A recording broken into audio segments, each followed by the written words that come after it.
Hey everyone, I'm going to have another go at predicting player of the week on eFootball. I did a lot better last week, got 6 out of the 11. Can I maintain my form this week? Let's have a look. So we start with the goalies, and there are 3 I'm going to suggest this week. I think Gazaniga has a decent chance. He had a solid game for Girona on our way to Sevilla in the Liga. I think another goalie with a very good chance is Nick Pope. He made some important saves for Newcastle against Tottenham, but I think it depends on whether Konami actually watched the match. If they didn't see the match and they go off the statistics, I think there's a very good chance we'll see Nick Pope. But if they watched the match like I did, I'm not sure he played quite as well as the statistics suggest. He was parrying things all over the place, so I'm not quite sure Nick Pope gets in. I think Muslera makes it this week. I think the Galatasaray keeper is going to be in. He's been in player of the week before.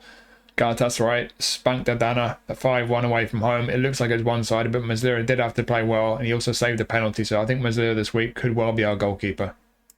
Onto the centre-backs. Kielanda Gaspar had a good game for Lecce against Cagliari. They were down to 10 men just before half-time, but they held on for a 1-0 win. Gaspar was impressive. Vierhaver for Utrecht against Twente. They won 2-1. He made a number of crucial tackles. He could be in this week as our Eredivisie player, but there are 2 centre-backs from Serie A that I think are going to make it. Saul Coco for Torino had a good game already, but then popped up late on with a winning goal. I think that might be enough to see him in this week. And then Pavlovic, he plays for a partner club. He's a new signing there as well. He had a good game against Lazio, made a clearance off the line, and he scored a goal. I think he's going to make it in as a centre-back as well. Now our fullbacks. I think Sugawara has a shout. A Japanese player, we know they like to favour Japanese players. He scored a goal for Southampton against Brentford, but they lost the game, so will he make it in? I'm not so sure. Matteo Dams had a good game for PSV against Go Ahead in the Eredivisie. Could he be in from the Eredivisie? Possibly. Operi for La Havre against Auxerre, my Master League team. He had a good game as well. He's another possibility. But there's only one fullback I think is going to make it in this week, and that's Nuno Tavares. So we've already got one player from that match in Pavlovic who I'm predicting. I think Tavares could make it in as well. Lazio is still licensed on eFootball. He had a good game, Tavares, one of the best performers for Lazio in that game. I think he could make it in. Into the midfield. Andre Santos had a very good game for Strasbourg away to Lyon. They didn't win the game though, so did he do enough to make it in? I'm not sure. Barella for Inter scored a brilliant goal. He had a good game on the whole, but did he do enough outside of the goal to get into player of the week? I'm not convinced. Pepe Lu had a solid game for Valencia against Villarreal. There aren't too many stand-up performances I see this week in La Liga, so he has a good chance of getting in.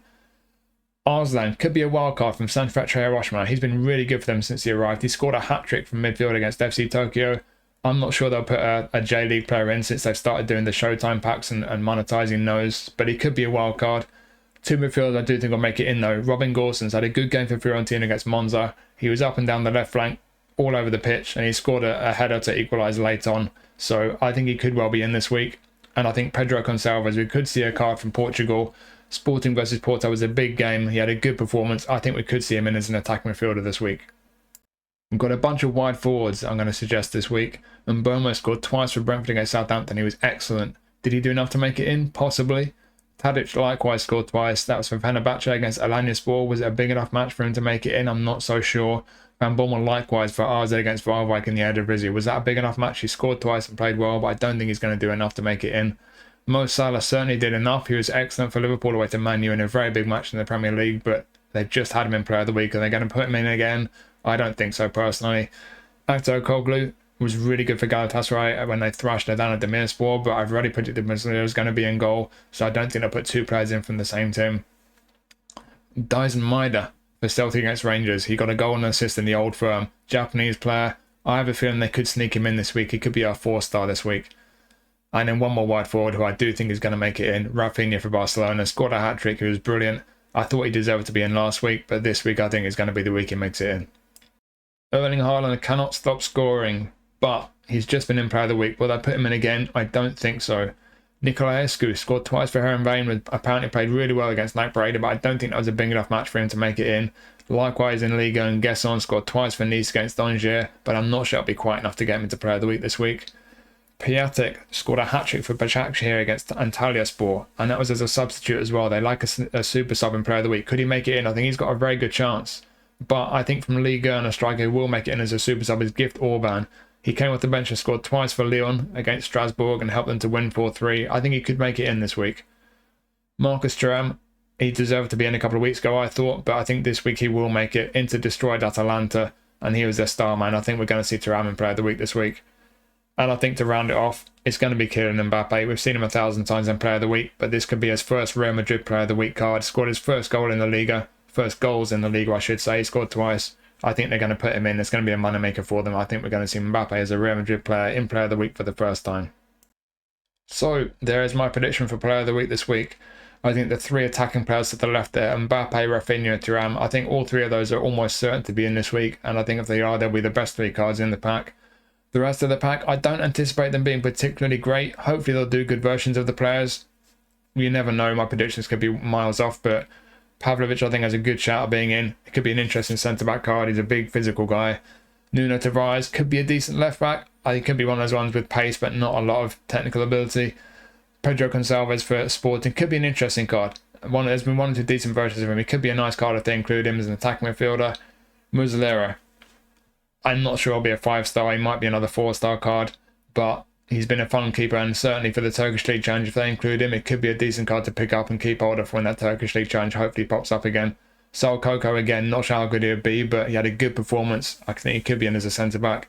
Gorsons could be a useful left-sider. Be interesting to see what kind of build they put on him if they put him in. Will he be a left-back, full-back finisher? Will he be a left midfield, box-to-box? Hard to say. I think there's a good chance of getting in, though.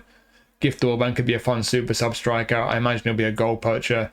His GP card's only a 3-star, so will it be a 4-star or a 5-star? I'm not so sure, but could be an interesting one. And then Maida, the last time he was in Player of the Week, it wasn't the best card, so I'm not anticipating a great card if they do put him in. And I expect he'll be a 4-star as well, but you never know, we'll see. But there's my prediction for this week. I got 6 last week. I mentioned 3 of the other ones as well, so I did alright last week. Will I do as well this week? Possibly not, but we'll see.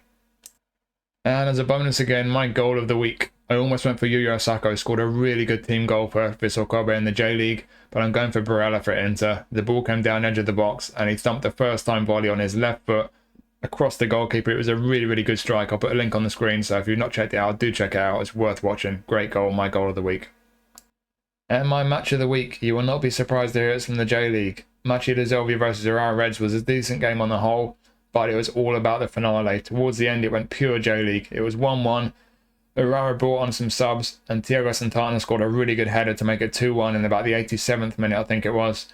And then with Machida chasing the game late on, into injury time, Urawa countered through the middle. Matsuro showed great pace and rounded the goalkeeper, tapped it home for 3-1, but his teammate Nitta stupidly fouled a defender off the ball. It wouldn't have made any difference to anything, but it was a clear foul, so the referee disallowed the goal. To make it even more entertaining, the commentator didn't realise the goal had been disallowed, so he carried on commentating as though it was 3-1.